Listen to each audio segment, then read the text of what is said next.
تازہ ترین ویڈیوز کے لیے چینل کو سبسکرائب کر کے بیل آئیکن اور آل نوٹیفیکیشن پر کلک کریں تاکہ آپ کو ملے ہر اپڈیٹ سب سے پہلے۔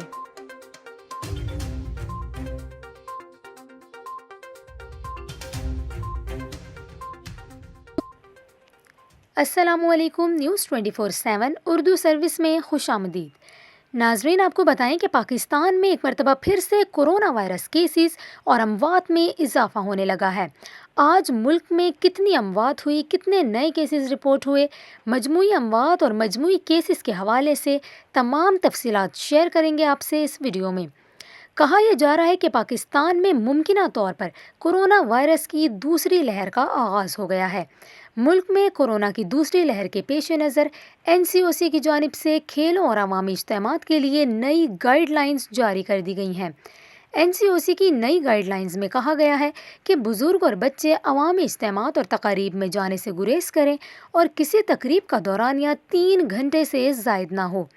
کھلے میدانوں میں ہونے والی تقاریب میں لوگوں کا رش نہ کرنے اور سڑکوں پر ہونے والی واکس اور اجتماعات میں SOPs کا خیال رکھنے کی ہدایت کی گئی ہے۔ ان تقاریب میں شرکاء کی حد 500 کر دی گئی ہے، جبکہ ریفریشمنٹ اور کھانے کے اہتمام سے منع کیا گیا ہے۔ دوسری جانب وزیراعظم عمران خان کی معاون خصوصی برائے سوشل پروٹیکشن ثانیہ نشتر کا کورونا ٹیسٹ بھی مثبت آ گیا ہے۔ آپ کو بتائیں کہ ملک بھر میں کورونا وائرس کی وجہ سے گزشتہ 24 گھنٹوں میں 19 افراد جاں بحق ہو گئے ہیں۔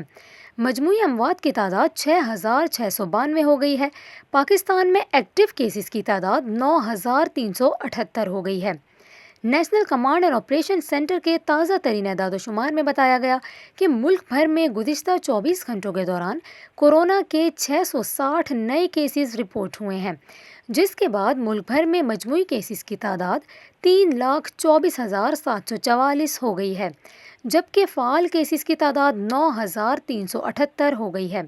اب تک کورونا وائرس میں مبتلا 3,08,674 مریض صحت یاب بھی ہو چکے ہیں۔